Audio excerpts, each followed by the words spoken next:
ಈ ತರ ವಿಡಿಯೋಗಳನ್ನ ನೀವು ಸೋಷಿಯಲ್ ಮೀಡಿಯಾದಲ್ಲಿ ನೋಡೇ ಇರಬಹುದು. ಬರೋಬ್ಬರಿ 50,000ದಿಂದ 60,000 ಜನಗಳು ಮೊರಾಕೊ ಇಂದ ಸ್ಪೇನ್ಗೆ ಮೈಗ್ರೇಟ್ ಆಗ್ತಿದ್ದಾರೆ ಅಂತ.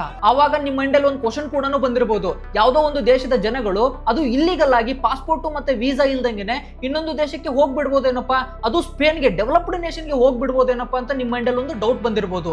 ಇದು ನಿಮಗೆ ಅರ್ಥ ಆಗ್ಬೇಕಂತಂದ್ರೆ ಮೊದಲು ಸ್ವಲ್ಪ ನೀವು ಮ್ಯಾಪ್ ನ ಅರ್ಥ ಮಾಡ್ಕೋಬೇಕು. ನೀವು ಮ್ಯಾಪ್ ಅಲ್ಲಿ ನೋಡ್ತಿರ್ಬೋದು, ಓಕೆನಾ, ಇದು ನಮ್ಮ ಭಾರತದ ಲೆಫ್ಟಿಗೆ ಬಂದ್ರೆ ನೀವು ಇಲ್ಲಿ ನೋಡ್ತಿರ್ಬೋದು Iraq, Saudi Arabia, Turkey, Iran ಅಂತಿದೆಯಲ್ವಾ, ಇದನ್ನ ಮಿಡಲ್ ಈಸ್ಟ್ ಅಂತೇಳಿ ಕರೀತಾರೆ. ಇದ್ರ ಕೆಳಗಡೆ ಇದೆಯಲ್ವಾ ಇದನ್ನ ಆಫ್ರಿಕಾ ಅಂತೇಳಿ ಕರೀತಾರೆ. ಇಲ್ಲಿ Poland, Ukraine, Germany, France, Italy, Spain ಅಂತ ಕಾಣ್ತಿದೆಯಲ್ವಾ, ಇದನ್ನ ಯುರೋಪ್ ಅಂತೇಳಿ ಕರೀತಾರೆ. ಈಗ ಡಿಸ್ಪ್ಯೂಟ್ ಆಗ್ತಿರೋದು ಎಲ್ಲಿ ಅಂತಂದ್ರೆ ಸ್ಪೇನ್ ಮತ್ತೆ ಮೊರಾಕೊ ಮಧ್ಯೆ. ಈಗ ನಾನು ನಿಮಗೆ ತೋರಿಸ್ತೀನಿ ನೋಡಿ, ಇಲ್ಲಿ ಇದು ಸ್ಪೇನ್ ಯುರೋಪ್ ಅಲ್ಲಿ ಬರುತ್ತೆ, ಇಲ್ಲಿ ಮೊರಾಕೊ ಅಂತ ಕಾಣ್ತಿದೆಯಲ್ವಾ ಇದು ಆಫ್ರಿಕಾದಲ್ಲಿ ಬರುತ್ತೆ. ಈಗ ಎಕ್ಸಾಕ್ಟ್ಲಿ ಎಲ್ಲಿ ಡಿಸ್ಪ್ಯೂಟ್ ಇದೆ ಅಂತಂದ್ರೆ ಇಲ್ಲಿ ನಿಮಗೆ ಜಿಬ್ರಾಲ್ಟರ್ ಅಂತ ಕಾಣ್ತಿದ್ಯಾ, ಇದನ್ನೇ ಸ್ಟ್ರೇಟ್ ಆಫ್ ಜಿಬ್ರಾಲ್ಟರ್ ಅಂತ ಕರೀತಾರೆ. ಇದ್ರ ಬಗ್ಗೆ ನಾನು ನಿಮಗೆ ಮತ್ತೆ ಯಾವಾಗಾದ್ರೂ ಎಕ್ಸ್ಪ್ಲೇನ್ ಮಾಡ್ತೀನಿ. ವೆರಿ ಇಂಟ್ರೆಸ್ಟಿಂಗ್ ಸ್ಟೇಟ್, ಓಕೆನಾ, just like state of Hormuz ತರಾನೇ. ಈ ಮೊರಾಕೊ ದೇಶದಲ್ಲಿ ನಿಮಗೆ ಎರಡು ಸಿಟಿಗಳು ಕಾಣಿಸ್ತಿದ್ದೇವೆ ಅಂತ ಅನ್ಕೊಂತಿದ್ದೀನಿ. ಒಂದು ಸ್ವೆಟಾ ಅಂತ ಇದೆ, ಇನ್ನೊಂದು ಮೆಲಿಲಾ ಅಂತ.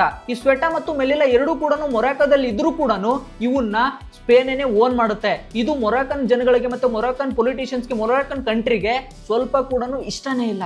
ಹಿಂಗ್ಯಾಕಂದ್ರೆ 1947ರಲ್ಲಿ ಬ್ರಿಟಿಷರು ನಮ್ಮನ್ನ ಬರೋಬ್ಬರಿ 200 ವರ್ಷಗಳ ಕಾಲ ಆಳ್ವಿಕೆ ಮಾಡಿ ಮುಸ್ಲಿಮರಿಗಂತೇಳಿ ಪಾಕಿಸ್ತಾನ, ಮೆಜಾರಿಟಿ ಹಿಂದೂಗಳಿದ್ದಾರೆ ಅಂತೇಳಿ ಭಾರತ ಮಾಡಿ ಎರಡು ದೇಶಗಳನ್ನ ಡಿವೈಡ್ ಮಾಡಿ ನಮಗೆ ಸ್ವಾತಂತ್ರ್ಯ ಕೊಟ್ಟು ಹೋದ್ರಲ್ವಾ. ಸೇಮ್ ಅದೇ ರೀತಿನೇ 1956ರಲ್ಲಿ ಮೊರಾಕೋಗೂ ಕೂಡ ಸ್ಪೇನು ಆಜಾದಿನ ಕೊಟ್ಟು, ಅಂದ್ರೆ ಲೈಕ್ ಅವ್ರಿಗೆ ಸ್ವತಂತ್ರನ ಕೊಟ್ಟು ಅವ್ರ ದೇಶಕ್ಕೆ ಹೋಗ್ತಾರೆ. ಹೋಗೋವಾಗ ಈ ಮೊರಾಕೋದಲ್ಲಿ ಸ್ವೇಟಾ ಮತ್ತೆ ಮೆಲಿಲಾ ಅಂತ ಏನು ಎನ್ಕ್ಲೇವ್ಗಳಿದಾವಲ್ವಾ ಅವನ್ನ ಅವ್ರ ಹತ್ರನೇ ಇಟ್ಕೊಂತ ಹೋಗ್ತಾರೆ.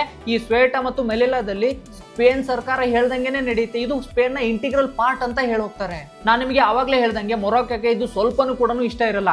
ಈಗೇನು ಜನಗಳು ಈ ತರ ಹೋಗ್ತಿದಾರಲ್ವಾ ಮೈಗ್ರೇಟ್ ಆಗಿ, ಮೇನ್ ಲ್ಯಾಂಡ್ ಸ್ಪೇನ್ಗೆ ಹೋಗ್ತಿಲ್ಲ. ಈ ಸ್ವೇಟ್ ಅಂತ ಏನೊಂದು ಎನ್ಕ್ಲೇವ್ ಇದೆಯಲ್ವಾ ಅಲ್ಲಿ 50,000ದಿಂದ 60,000 ಜನಗಳು ಮೈಗ್ರೇಟ್ ಆಗಿ ಹೋಗ್ತಿದ್ದಾರೆ. ಯಾಕಂತಂದ್ರೆ ನಾನೇನಾದ್ರು ಸ್ವೇಟ್ಗೆ ಹೋದ್ರೆ ಅಲ್ಲಿಂದ ನಾನು ಸ್ಪೇನ್ಗೆ ಹೋಗ್ಬೋದು, ಸ್ಪೇನ್ಗೆ ಹೋದ್ರೆ ಅಲ್ಲಿಂದ ನಾನು ಕಂಪ್ಲೀಟ್ ಯುರೋಪ್ಗೆ ಆಕ್ಸೆಸ್ ತಗೋಬಹುದು ಅಂತ ಜನಗಳು ಥಿಂಕ್ ಮಾಡ್ತಿದ್ದಾರೆ. ಈ ತರ ಜನಗಳು ಯಾಕೆ ಸ್ಪೇನ್ಗೆ ಹೋಗ್ಬೇಕು ಅಂತ ಅನ್ಕೊಳ್ತಿದ್ದಾರೆ ಅನ್ನೋದನ್ನ ನಾನು ನಿಮಗೆ ನೆಕ್ಸ್ಟ್ ವಿಡಿಯೋದಲ್ಲಿ ಎಕ್ಸ್ಪ್ಲೇನ್ ಮಾಡ್ತೀನಿ.